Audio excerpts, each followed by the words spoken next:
Le Petit Prince, chapitre 5. Chaque jour, j'apprenais quelque chose sur la planète, sur le départ, sur le voyage. Ça venait tout doucement, au hasard des réflexions. C'est ainsi que, le troisième jour, je connus le drame des baobabs. Cette fois-ci encore, ce fut grâce aux moutons, car brusquement, le petit prince m'interrogea, comme pris d'un doute grave. C'est bien vrai, n'est-ce pas, que les moutons mangent les arbustes? Oui, c'est vrai. Ah, je suis content. Je ne compris pas pourquoi il était si important que les moutons mangeassent les arbustes. Mais le petit prince ajouta. Par conséquent, ils mangent aussi les baobabs? Je fis remarquer au petit prince que les baobabs ne sont pas des arbustes, mais des arbres grands comme des églises, et que, si même il emportait avec lui tout un troupeau d'éléphants, ce troupeau ne viendrait pas à bout d'un seul baobab. L'idée du troupeau d'éléphants fit rire le petit prince. Il faudrait les mettre les uns sur les autres. Mais il remarqua avec sagesse. Les baobabs, avant de grandir, ça commence par être petit.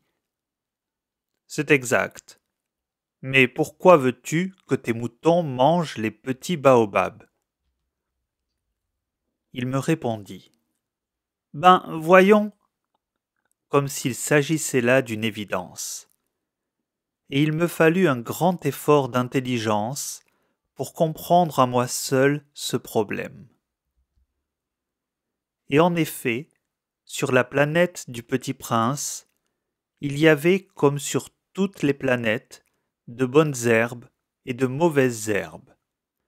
Par conséquent, de bonnes graines de bonnes herbes et de mauvaises graines de mauvaises herbes. Mais les graines sont invisibles. Elles dorment dans le secret de la terre jusqu'à ce qu'il prenne fantaisie à l'une d'elles de se réveiller. Alors elles s'étirent et poussent d'abord timidement vers le soleil, une ravissante petite brindille inoffensive. S'il s'agit d'une brindille de radis ou de rosier, on peut la laisser pousser comme elle veut. Mais s'il s'agit d'une mauvaise plante, il faut arracher la plante aussitôt, dès qu'on a su la reconnaître. Or, il y avait des graines terribles sur la planète du Petit Prince. C'étaient les graines de baobab. Le sol de la planète en était infesté. Or, un baobab, si l'on s'y prend trop tard, on ne peut jamais plus s'en débarrasser. Il encombre toute la planète. Il la perfore de ses racines. Et si la planète est trop petite, et si les baobabs sont trop nombreux, ils la font éclater. C'est une question de discipline, me disait plus tard le petit prince. Quand on a terminé sa toilette du matin, il faut faire soigneusement la toilette de la planète. Il faut s'astreindre régulièrement à arracher les baobabs, dès qu'on les distingue d'avec les rosiers auxquels ils ressemblent beaucoup quand ils sont très jeunes. C'est un travail très ennuyeux, mais très facile. Et un jour, il me conseilla de m'appliquer à réussir un beau dessin, pour bien faire entrer ça dans la tête des enfants de chez moi. S'ils voyagent un jour, me disait-il, ça pourra leur servir. Il est quelquefois sans inconvénient de remettre à plus tard son travail, mais s'il s'agit des baobabs, c'est toujours une catastrophe. J'ai connu une planète habitée par un paresseux. Il avait négligé 3 arbustes. Et, sur les indications du petit prince, j'ai dessiné cette planète-là.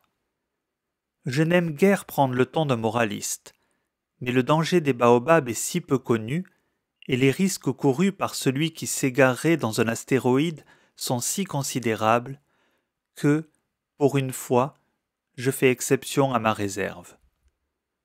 Je dis : Enfants, faites attention aux baobabs.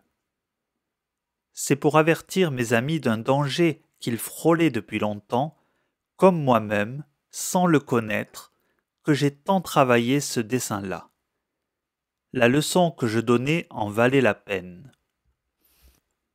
Vous vous demanderez peut-être, pourquoi n'y a-t-il pas dans ce livre d'autres dessins aussi grandioses que le dessin des baobabs ? La réponse est bien simple. J'ai essayé, mais je n'ai pas pu réussir. Quand j'ai dessiné les baobabs, j'ai été animé par le sentiment de l'urgence.